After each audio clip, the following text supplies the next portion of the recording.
നമസ്കാരം. മറ്റൊരു വിഷുക്കാലം കൂടി ആഗതമായിരിക്കുന്നു. ഐശ്വര്യത്തിന്റെയും സമ്പൽ സമൃദ്ധിയുടെയും ഒക്കെ വിഷു. വിഷുവിന്റെ ഐതിഹ്യം നമുക്കറിയാം. നരകാസുരനെ വധിക്കുന്നതിന് വേണ്ടി ഭഗവാൻ ശ്രീകൃഷ്ണനും സത്യഭാമയും ഗരുഡന്റെ പുറത്തേറി അങ്ങനെ നരകാസുരനെ വധിച്ച പുണ്യ ദിവസമായി പുണ്യ സുദിനമാണ് വിഷു എന്നുള്ള ഐതിഹ്യം നമുക്കറിയാം. ഇനി ഈ വിഷുവും കൊന്നപ്പൂവും തമ്മിൽ എന്താണ് ബന്ധം? കൊന്നപ്പൂവ് വിഷുക്കണിക്ക് ഒഴിവാക്കാൻ വയ്യാത്ത ഒരു ഘടകമാണ് അല്ലെ.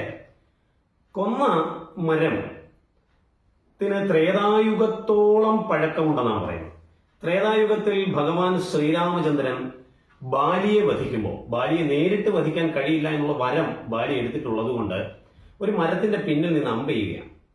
അങ്ങനെ മരത്തിന്റെ പിന്നിൽ നിന്ന് ഭഗവാൻ അമ്പെയ്ത് ബാലിയെ കൊന്ന ആ മരം പിന്നീട് കൊന്ന മരം എന്നറിയപ്പെട്ടു. താൻ ചെയ്യാത്ത കുറ്റത്തിന് നാട്ടുകാരെല്ലാം കൊന്ന മരം എന്നീ മരത്തെ വിളിക്കും. മരത്തിന് വിഷമമായി ഭഗവാനെ തന്നെ ധ്യാനിച്ചു. ഭഗവാൻ ശ്രീരാമചന്ദ്രൻ പറഞ്ഞു, മുജ്ജന്മ കർമ്മഫലമാണ്. ചെയ്യാത്ത ഒരു കാര്യത്തെ തെറ്റ് എന്ന് നീ ഒരാളെ വിശേഷിപ്പിച്ചിരുന്നു. അയാൾക്ക് മാനസികമായിട്ടുണ്ടായ ബുദ്ധിമുട്ടിന്റെ കർമ്മഫലമാണ് ഇപ്പോൾ നീ അനുഭവിച്ചത്.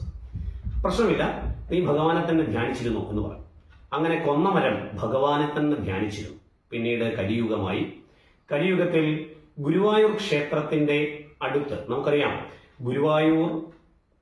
ഗുരുവായൂരപ്പൻ എന്ന കണ്ണൻ പ്രത്യക്ഷ രൂപത്തിൽ തന്നെ കുറൂരമ്മയുടെ മുന്നിൽ, പൂന്താനത്തിന്റെ മുന്നിൽ, വില്ലുമംഗലം സ്വാമിമാരുടെ മുന്നിലൊക്കെ പ്രത്യക്ഷപ്പെട്ടിട്ടുള്ള കഥകളെ കുറിച്ച് നമുക്കറിയാമല്ലോ.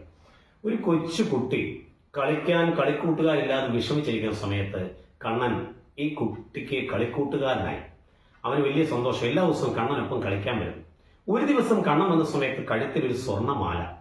കുട്ടി അതിങ്ങനെ നോക്കി നിന്നപ്പോ കണ്ണൻ തിരിച്ചു ചോദിച്ചു, നിനക്ക് ഇഷ്ടപ്പെട്ടോ? നീ എടുത്തു. അങ്ങനെ കുഞ്ഞിന് ഈ മാല കൊടുത്തു.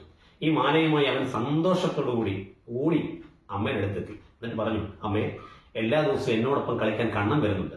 കണ്ണൻ എനിക്ക് സമ്മാനമായി തന്ന മാലയാണിത്. സ്വർണ്ണമാല കണ്ട് അമ്മയ്ക്ക് വല്ലാത്ത വിഷമമായി.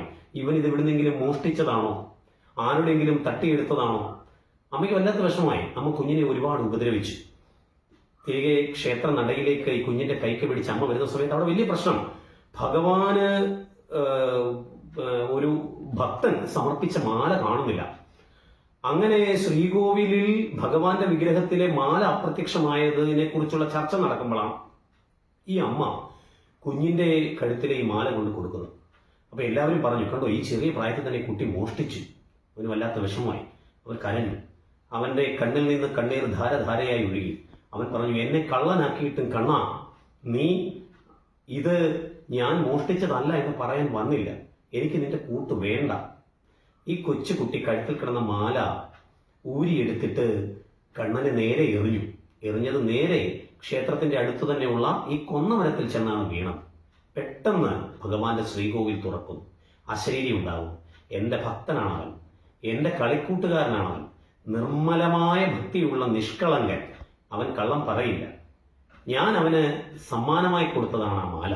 അതുകൊണ്ട് അവനെ കുറ്റക്കാരനാക്കിയ നിങ്ങൾ അവനോട് മാപ്പ് പറയുക. ഈ മാല ചെന്നു വീണ മരം പിന്നീട് പുഷ്പിച്ച് ഈ തരത്തിലാകുന്ന നേരം എനിക്ക് ഏറ്റവും ഇഷ്ടപ്പെട്ട പുഷ്പമായി അത് മാറും. എന്നെ മനസ്സിൽ സ്മരിക്കുന്ന ദിവസം, ധ്യാനിക്കുന്ന നേരം ഈ കൊന്ന പൂവോടുകൂടി എന്നെ ധ്യാനിച്ചാൽ അവർക്ക് സർവൈശ്വര്യങ്ങളും ഉണ്ടാകും, എന്റെ അനുഗ്രഹം ഉണ്ടാകും എന്ന ഭഗവാന്റെ വാക്യത്തെ ഒരിക്കൽ കൂടി ഓർമ്മിപ്പിച്ചുകൊണ്ട് ഐശ്വര്യപൂർണമായ കാർഷിക അഭിവൃദ്ധിയോടുകൂടിയ ഒരു വിഷുക്കാലം ആശംസിച്ചുകൊണ്ട് നിർത്തുന്നു. നമസ്കാരം.